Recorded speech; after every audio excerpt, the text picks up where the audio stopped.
ప్రభుత్వ స్కూల్లో చదువుకునే పిల్లలు అంటేనే కొద్దిగా కిందికి మీదకి చూస్తారు బయట సమాజంలో గాళ్ళకేం వస్తుంది గాళ్ళకేం తెలుస్తుంది అని. కానీ పెద్దాద్రాల జడ్పీహెచ్ఎస్కి చెందిన ఈ ఆరాధ్య మాట్లాడుతుంటే బా నేను టీవీ ముందర కూర్చుని తన్మయత్వానికి గురైనట్టు చెప్పలేదు.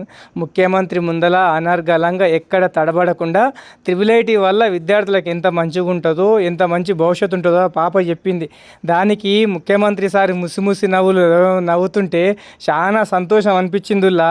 ప్రభుత్వ స్కూల్ పిల్లలు దేనికి తక్కువ కాదు అని చెప్పేసి విద్యార్థులను ఇంత మంచిగా తీర్చిదిద్దిన మండల ఎంఈఓ గారికి, అట్లాగే ఇంకా ప్రభుత్వ యంత్రాంగానికి, విద్యార్థిని ఇంత మంచిగా తయారు చేసిన వాళ్ళందరికీ ధన్యవాదాలు, శుభాకాంక్షలు.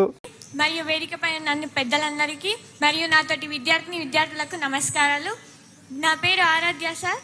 నేను జెడ్పీహెచ్ఎస్ పెద్దారాలలో చదువుతున్నాను సార్.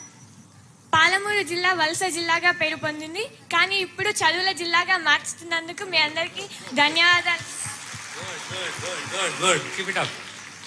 ఈరోజు చర్చలలో ఈ ఐఐటి క్యాంపస్ని చూస్తుంటే నాకు ఎంతో ఆనందంగా గర్వంగా ఉంది సార్. నిన్నటి వరకు నాలాంటి విద్యార్థులు త్రిబుల్ ఐటీ అంటే ఎక్కడో బాసరా లేదా న్యూజివీల్లో అని కలలు కన్నారు. కానీ ఈరోజు మన కళ్ళ ముందే మన మాప్నార్లోనే మన పాలమూరులోనే ఇంత మంచిగా కట్టినందుకు మన ప్రభుత్వానికి మనస్ఫూర్తిగా ధన్యవాదాలు తెలుపుతున్నాను సార్. నాలాంటి విద్యార్థులకు, నాలాంటి గ్రామీణ ప్రాంతం విద్యార్థులకు ఇంత మంచి అవకాశాన్ని, ఇంత మంచి సాంకేతిక విద్యని మరియు ఆర్టిఫిషియల్ ఇంటెలిజెన్స్ వంటి విద్యను అందిస్తున్నందుకు మీకు చాలా ధన్యవాదాలు సార్.